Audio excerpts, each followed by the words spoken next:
السلام عليكم ورحمة الله وبركاته. صحيت من النوم وكنت زهقانة من الطبخ، قلت اما اعمل لي كوباية قهوة واشربها كده. عملتها بوش وقفلت عليها، وبعدين قمت قايلة ايه، قمت فاتحة السندوتش جبنة على طول.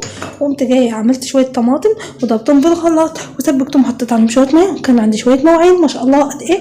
وبعدين هعمل ايه في الخلاط ده هنشوف في فيديو تاني. بعدين غسلت المواعين وجيت على الكبدة بتاعتي، وكنت نقعها في كمون وليمون، وبعدين جبت ليمونية، نص ليمونية، وغليتها الاول في الزيت. حطيتها في الزيت عشان الزيت ما يبقاش زفر. وبعدين قمت مقطعه الكبد بتاعته والقنص بتاعت الفراخ، وقمت مقطعاها ولحد ما استوت تماما ونزلت زفرتها وكل حاجه، بقت عندي جميله ازاي. وبعدين شلت الميه بتاعتها اللي نزلت منها دي، وبعدين جبت توم وشطه، وبعدين حطيتهم عليها واستنيت واتاكدت لما كل الدم نزل من الكبد والقوانص.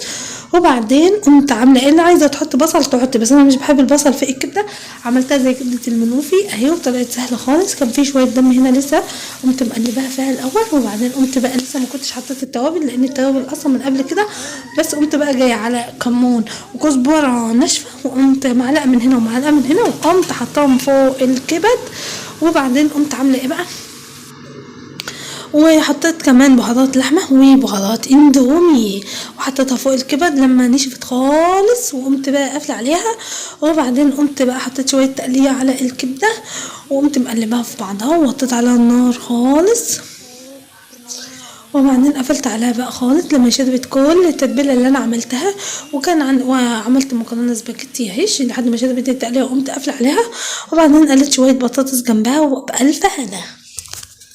متنسوش تشجيعي باللايك والاشتراك في روتين بالعربي، والف هنا. شوفوا الكبده احلى من بتاعت بره بكتير، وطعمها تحفه تحفه تحفه. حطيت الملح اخر حاجه خالص. متنسوش تشجيعي باللايك والاشتراك في روتين بالعربي، والف هنا. شوفوا الكبده احلى من بتاعت بره بكتير، وطعمها تحفه تحفه تحفه. حطيت الملح اخر حاجه خالص. متنسوش تشجيعي باللايك والاشتراك.